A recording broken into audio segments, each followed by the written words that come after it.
You can win the debate and lose the soul.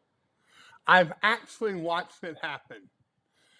Packed room, confident apologists, rapid fire Arabic terms, historical critiques, logical traps snapping shut. The Muslim interlocutor stumbles. The crowd applauds, Christians feel triumphant, and afterwards he walks out unchanged.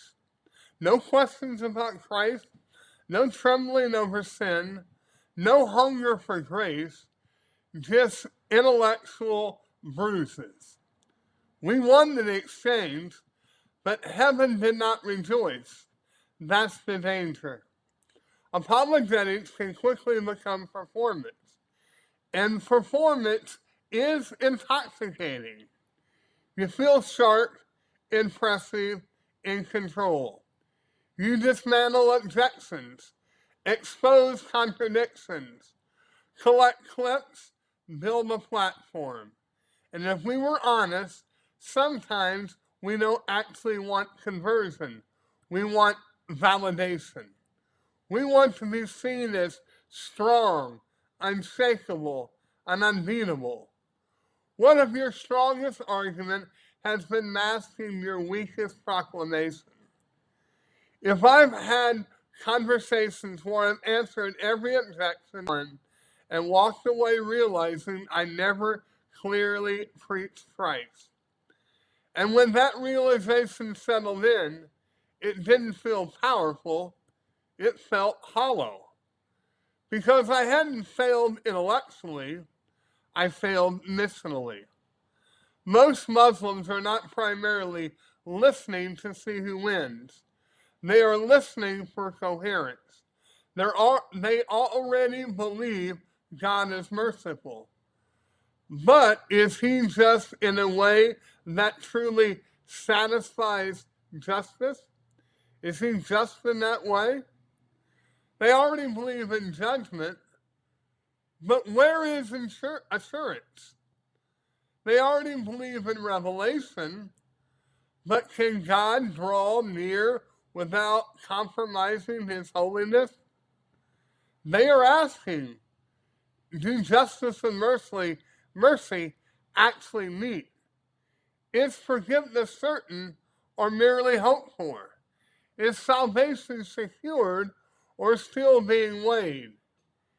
If all they hear is critique of Islam, but not clarity about Christ, they've walked away convinced.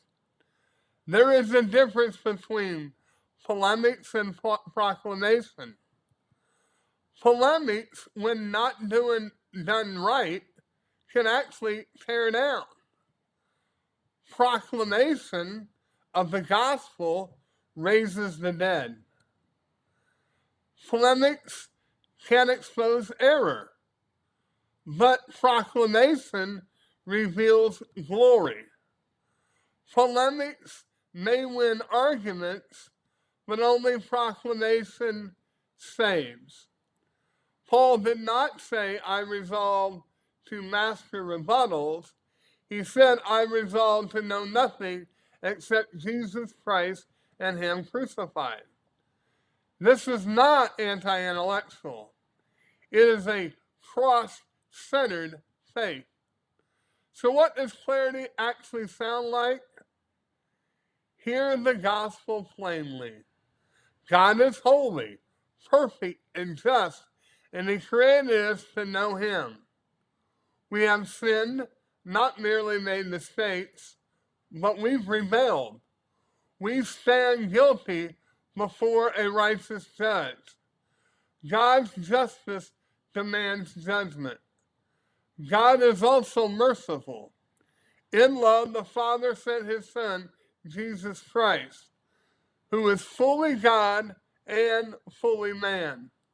He lived the life we failed to live, perfectly obedient.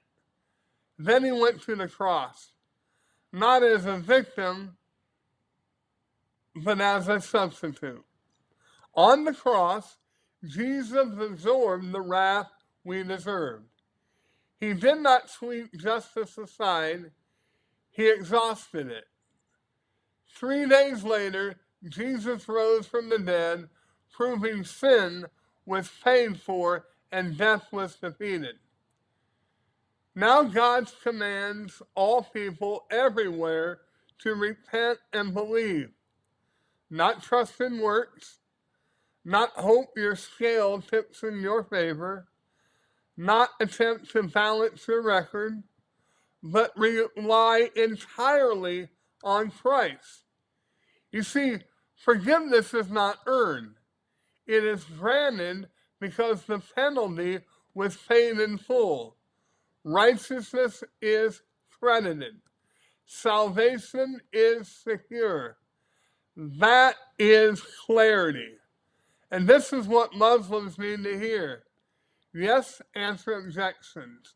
Yes, challenge inconsistencies.